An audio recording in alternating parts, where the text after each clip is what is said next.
Jangan lupa like, comment, and subscribe channel YouTube TVRI Bengkulu dan nyalakan lonceng notifikasinya.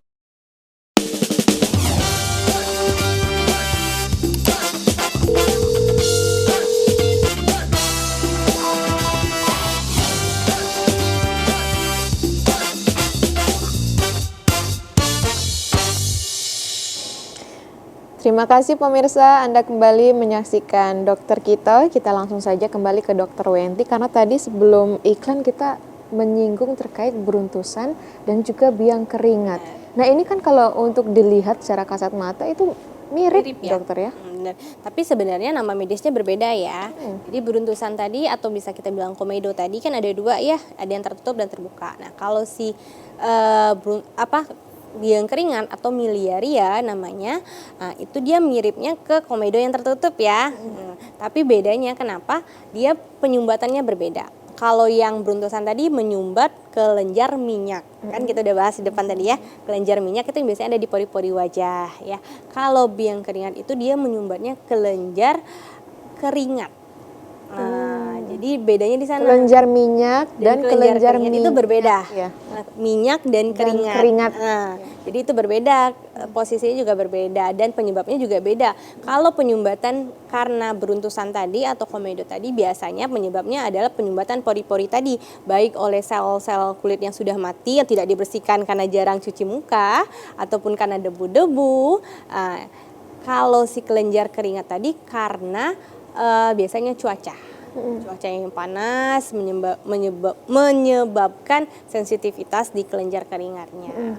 Tertutup lah dia yang di bawah kulit itu, menimbulkan bintik-bintik kecil atau kita sebut miliaria atau biang keringat. Itu tadi sebutannya miliaria ya dokter ya? Miliaria.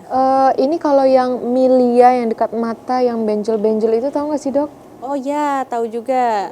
Jadi kalau milia itu bukan jerawat, tadi dia penyumbatannya di kelenjar keringat. Dia itu isinya itu kayak kosong gitu ya sebenarnya, atau ada yang sedikit-sedikit. Nah itu beda.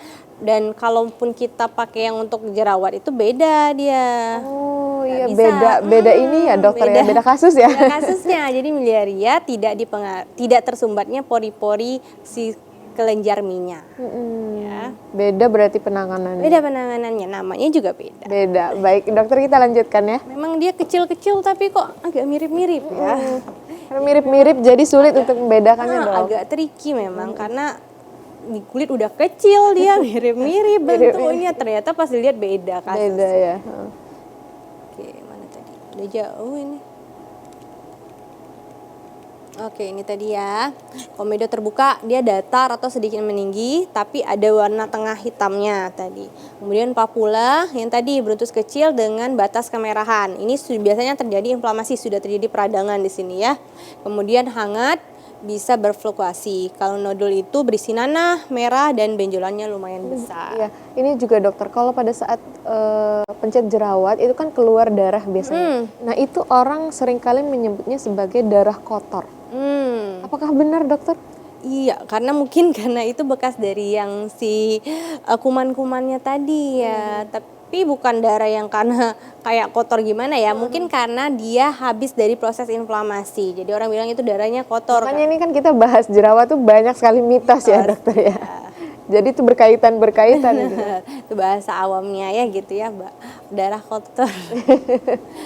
Nah, ini kulitnya tadi ya. Jadi ketika terjadinya penyumbatan di sini nih, ini adalah penampakan struktur yang normal. Nah, kalau ada gangguan di sini, inilah cikal bakal terjadinya jerawat ya, yang belum meradang. Kalau tidak diatasi bisa berkembang menjadi jerawat yang meradang ya, berubah menjadi merah, bisa berisi nanah dan pastinya terasa nyeri. Ya, ingat peradangannya di sini. Sekecil ini, nih, ini adalah kelenjar minyaknya. Kelenjar minyak ya, bukan kelenjar keringat. Beda ya dokter ya? Ya, beda. Oke, ini ya. Jadi ini adalah patogenesis atau perjalanan penyakitnya. Perjalanan bisa menimbulkan jerawat. Bedakan dengan faktor pencetus.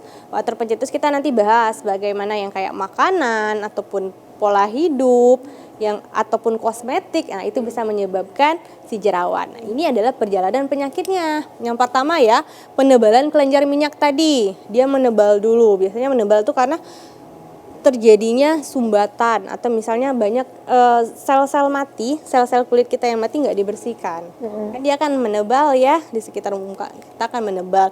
Kemudian peningkatan produksi minyak. Nah, peningkatan ini bisa disebabkan oleh hormonal juga. Hormonal, stres ya, misalnya ibu baru lagi hamil ya, ibu baru melahirkan ataupun anak-anak yang baru pubertas ya. Nah, ini juga bisa meningkatkan produksi minyak. Kemudian muncul nanti dari sini sumbatan tadi nih. Yang pertamanya normal nih, nggak ada apa-apa. Lalu terjadi sumbatan. Ini kita lihat nih. Oh, di situ ya, dokter ya. Nih, ada sumbatan kecilnya ya. Jadi kan dia alirannya tidak berjalan dengan baik ya, sirkulasinya tidak berjalan dengan baik. Ada sumbatan. Lalu ketika ada sumbatan ini sudah muncul terjadi kolonisasi bakteri-bakteri. Si koloni. Iya, jadi dia memancing karena tidak ada sirkulasi yang baik, memancing munculnya bakteri-bakteri untuk datang. Dia ngajak ya, dokter ya. Iya, benar, dia ngajak. Kadang memang di kulit kan sudah ada bakteri-bakteri baik, kadang ketika dia terjadi sumbatan berubah menjadi bakteri buruk, akhirnya ya mengajak yang lain. Nah, terjadinya inflamasi di sini. Kita lihat udah agak kemerahan nih, yang bintik-bintik hijau itu adalah bakteri-bakteri makin besar. Lalu di sini terjadinya inflamasi yang sesungguhnya, ya. Jadi dari sumbatan kecil bisa menyebabkan si jerawat tadi. Nah, 4 faktor yang terlibat dalam pembentukan jerawat tadi udah kita bahas. Nah, ini kalau mau lihat secara lebih besarnya lagi ya gambarnya ya. Ini yang normal kan, nggak ada sumbatan nih. Kemudian ini adanya sumbatan nih, pas banget di ujungnya ya, yang disebabkan biasanya tadi debu atau mungkin jaringan mati, kulit-kulit mati yang menumpuk, nah menjadi sumbatan. Lalu setelah jadi sumbatan, ini mulai banyak bakteri-bakterinya. Bintik-bintiknya adalah bakteri-bakteri. Lalu setelah ada bakteri-bakteri, apa yang terjadi? Proses inflamasi, terlihat kemerahan, bisa ada disertai nanah, bisa disertai dengan darah. Kalau yang ini apa yang kulit mati itu makanya orang sekarang nyebutnya eksfoliasi Ya, ya, dokter eksfoliasi. ya. Jadi kan selain salah satu fungsi dari kita cuci muka itu adalah membersihkan kulit-kulit mati. Nah, makanya cuci muka itu harus benar-benar dengan teknik yang baik ya, jangan usap-usap cuci, usap-usap cuci. Terus kalau kita di agama Islam ada juga namanya wudhu ya. Jadi wudhu itu salah satu cuci muka juga, walaupun nggak pakai sabun ya, tapi itu kan lumayan ya untuk membersihkan wajah. Oh, makanya ini keluarlah kata-kata orang yang biasanya nanya skincare-nya apa, air Air wudhu. wudhu. Oh, itu ya dokter ya jawabannya ya terjawab, terpecahkan ya Kalau pemirsa ya. rutin kan minimal 5 kali kita udah Iya, cuci betul. muka ya. Tapi akan lebih baik dengan cuci muka pakai sabun khusus untuk wajah ya teman-teman semuanya. Karena kita kalau di ini kan memang 5 kali memang wajib Memang wajib. wudhu ya dokter. Minimal ya. kan 5 kali ya, sudah kena wajahnya, dibersihkan dari debu-debu kan. Baru nanti mungkin habis pulang kerja atau pulang sekolah dicuci lagi mukanya gitu ya. Cucinya jangan pakai sabun cuci tangan ya. Karena kenapa? Karena kan kulit wajah itu lebih sensitif ya. Dia lebih tipis dibandingkan dengan kulit-kulit yang lain. Makanya sabunnya juga harus sabun cuci muka. Dan sekarang itu di OTC itu banyak sekali sabun-sabun cuci muka yang beraneka ragam ya. Ada yang kandungannya A, B, C, D. Lagi-lagi harus dilihat kulit wajahnya yang tipenya apa. Apakah kering, apakah yang berminyak, kemudian apakah yang sensitif atau tidak. Jadi harus menyesuaikan. Biar apa? Biar kulit yang sensitif tidak gampang menipis atau terkena jerawat. Tidak kena jerawat ya, malah cuci muka jerawatan gitu Tapi ya. boleh nggak cuci muka lebih dari 5 kali dok? Boleh, nanti kita bahas dokter. Kita tahan dulu ya, boleh atau tidak cuci muka lebih dari 5 kali pemirsa. Setelah jeda pariwara berikut ini, jangan kemana-mana, terus saksikan Dokter Kita.